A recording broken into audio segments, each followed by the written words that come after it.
Mateus, capítulo 7. Vamos ficar em pé, vamos ler esse versículo juntos, irmãos. Mateus, capítulo 7, versículo 12. Diz assim, leamos.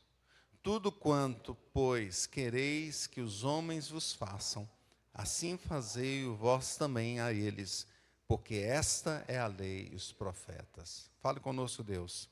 Ó Espírito Santo de Deus, usa a minha vida, a vida do teu servo, e abra os corações, as mentes dos nossos irmãos, cada um, para receber com alegria a tua palavra, em nome de Jesus. Amém.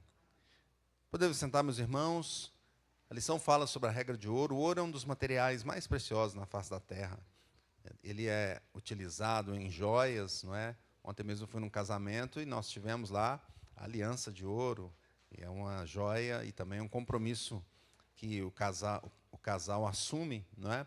E ele tem um alto preço também no mercado. Ele é negociado, 25 gramas ali, que é uma onça, é negociado $2.500. Chegou a $2.750, não é? Então é um material metal precioso. E além disso, ele também ele serve como segurança para incertezas, assim, onde tem incertezas, as nações compram ouro. Os investidores compram ouro. Ah, não sei o que vai acontecer, eu prefiro comprar o ouro, que ele garante um certo valor, não é? E a Bíblia também cita sobre esse material em várias situações, como nas construções do templo, os materiais de luxo dos reis, como nós vimos em Esther, e também na descrição das ruas da Nova Jerusalém. Então, material interessante. Quando falamos aqui de regra de ouro, não estamos falando dessa parte de valor, parte de riqueza do ouro, no aspecto material, mas estamos falando no aspecto social, porque nós estamos no terceiro mandato, o mandato social. E nesse texto, Jesus estava ensinando os vários preceitos aos discípulos, né? E um deles totalmente relacionado a esse mandato social, que é o relacionamento uns com os outros. Se você vai na tua Bíblia e volta ali até o versículo 7, Jesus está dizendo assim: pedi, dá-se-vos-á, buscai e achareis, batei e abri-se-vos-á, pois todo o que pede, busca, encontra, e a quem bate, abri-se-lhe-á. Ou qual dentre vós é o homem que, porventura, o filho lhe pedir um pão, vai lhe dar uma pedra? Ou se lhe pedir um peixe, vai lhe dar uma cobra? Ora, se vós que sois maus, sabeis dar boas dádivas aos vossos filhos, quanto mais vosso Pai que está nos céus dará boas coisas aos que lhe pedirem. Tudo quanto, pois, quereis que os homens vos façam, assim fazei-o vós também a eles, porque esta é a lei e os profetas. Então, Jesus está ensinando do versículo 7 para frente como pedir. Ele nos incentiva a pedir, buscar, não é? Mas quando ele chega nesse versículo 12, ele fala, olha, e quando pedir então, ou quando você perceber que a pessoa precisa, antes até de pedir, não é, que você faça. Aliás, faça como você gostaria que fosse feito para você, não é? E é assim, então, o Filho de Deus deve fazer aos outros o que ele quer receber. O Filho de Deus deve fazer aos outros o que ele quer receber. Mas como isso funciona nesse texto, como nós podemos aprender sobre isso? Primeiro, que o que você quer? Essa é uma pergunta. E é um pensamento que nós devemos aprimorar. O que nós queremos? Porque quando você fala assim, tudo quanto, pois, você quer que alguém faça, faça aos outros. Mas tudo em que sentido, né? O texto nos está colocando aqui tudo no sentido do que é bom, não no sentido geral. Então, eu quero ganhar na loteria, então eu vou também que todo mundo ganhe, desejar que todo mundo ganhe, não é? Vamos pegar alguém que tenha um vício. Eu quero me aprofundar no vício. Coitado, então vamos deixar ele se aprofundar no vício porque ele quer. E se eu quisesse também, não é? Eu faria a mesma coisa. Então, não. O contexto do querer é importante. O que nós queremos? O que o homem quer? O que você quer? O que nós buscamos? Nós devemos buscar o que é bom. Tudo quanto, pois, quereis que os homens os façam no sentido do que é bom. Pois nós vivemos no mundo caído, e o mundo caído muitas vezes quer realmente o que é mal. Esse desejo não deve ser atendido. Se um filho te pede uma coisa ruim, você vai dar uma coisa ruim para ele? Não é? Você não vai dar. Como disse aqui o texto, agora, se ele pede o que é básico, o que é importante, ele pede um pão, pede uma comida, você vai dar. E aí ele fala, Deus muito mais pode dar. Nós que somos maus, queremos fazer coisas boas aos nossos filhos, quanto mais Deus, não é, nos quer dar coisas boas. Calvino diz aqui que essa aqui é uma exortação para que os seus discípulos sejam justos. Contém essa definição simples, é como se fosse um resumo ali daquilo que é justo, de como que a pessoa deve ser justa, como ela deve agir na sua justiça. Então, o que o outro deseja pode não ser justo, nós devemos trabalhar naquilo que é correto e justo. Por isso, pensamos primeiro em nós. O que nós buscamos? O que nós pensamos? Pensamos nas coisas do alto, como diz Colossenses 3:2. Pensamos, e Colossenses também, capítulo 3, versículo 1, diz assim, se fostes ressuscitados juntamente com Cristo, buscai as coisas lá do alto, onde Cristo vive, assentado à direita de Deus. O nosso pensamento, então, em primeiro lugar, deve ser em buscar o que é bom. Em segundo lugar, como funciona, então, esse fazer junto com o outro, fazer o que ele quer? Em segundo lugar, nós podemos ver que isso aqui tem que ser prático. É o amor que se torna prático. A segunda parte do versículo fala, assim fazei-o vós também a eles. Então, o versículo nos ensina que o crente deve praticar obras, boas obras. Claro que a salvação é pela graça, contudo, a consciência de que nós somos salvos nos leva a trazer e a fazer boas obras. E essas boas obras têm como referência o próprio Cristo. O Senhor Jesus se entregou por nós, entregou a vida dele para que nós fôssemos salvos.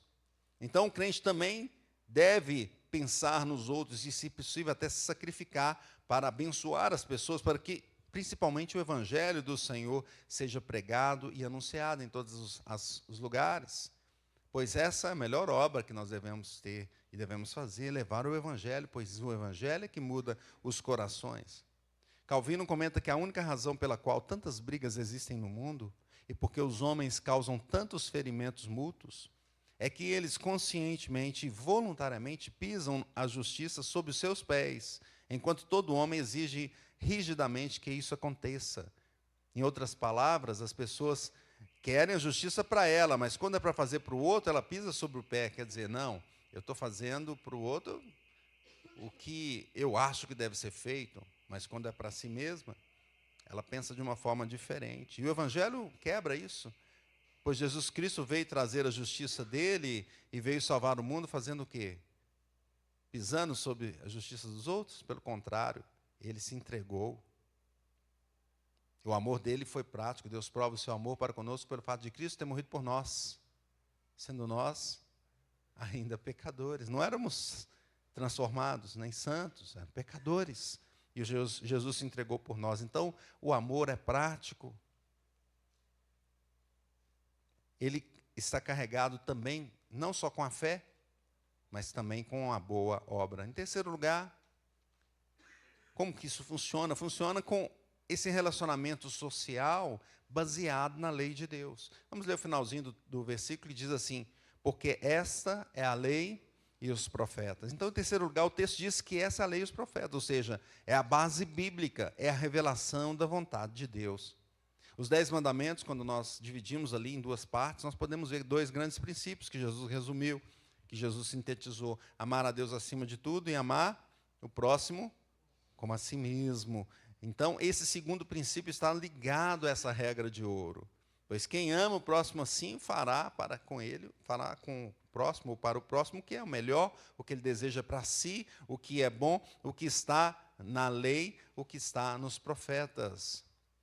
Então, esse cumprimento, ele só acontece tendo como base o próprio Cristo. A lei está falando de Cristo. Jesus cumpriu a lei totalmente. Os profetas falaram de quem? De Cristo. O amor ao próximo apenas no aspecto social, como a sociedade mostra de forma geral, não atende a essa totalidade. Os 3 mandatos aqui ordenados ao homem que nós começamos no início dessa revista, o espiritual, o social e o cultural. Agora nós estamos no social, fechando a lição, fechando a revista. Esses 3 mandatos só podem ser cumpridos na sua totalidade, tendo Cristo como referência. Porque a queda quebrou esses mandatos. E essa quebra é restaurada na redenção em Cristo. Então, com a redenção em Cristo, o homem passou a se relacionar novamente com Deus. O véu se rasgou de cima a baixo. Ele pode chegar diante do trono e pedir e levar as suas petições ao Senhor e adorar ao Senhor.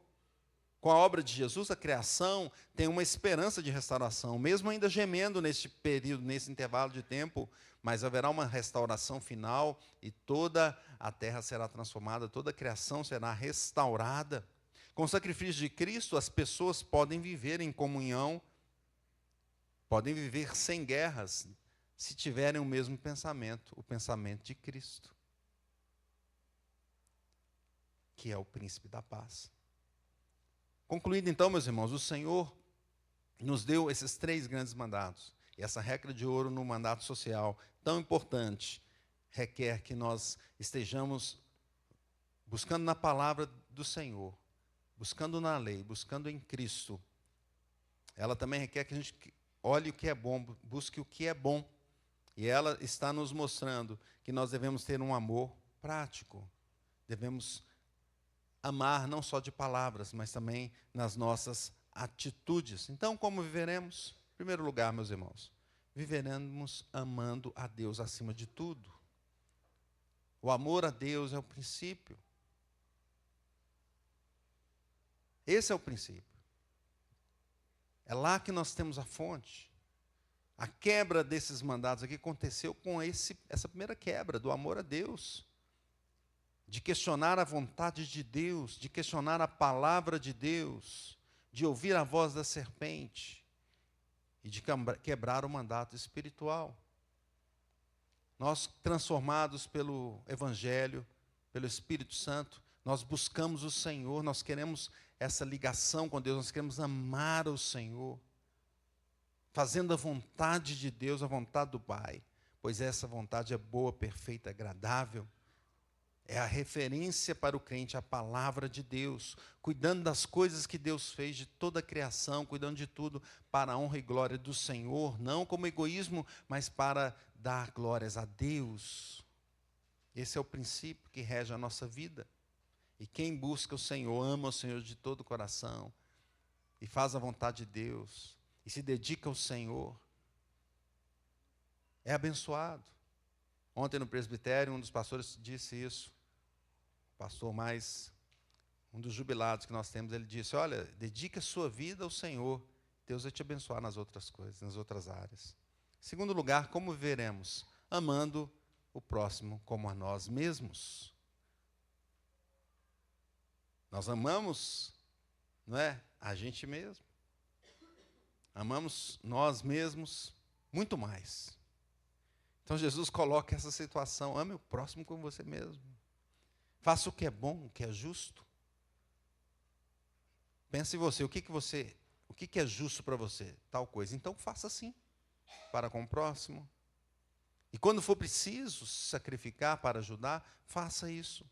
Tendo amor sincero pelo povo de Deus, cuidando da igreja do Senhor, cuidando da família de Deus. Portanto, sigamos a regra de ouro. Eu falei uma frase a mais, acabou, estava o programa.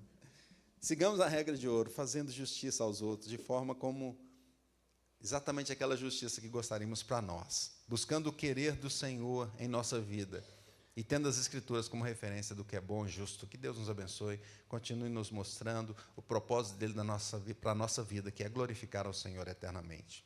Deus abençoe. Vamos orar, pastor Marcelo?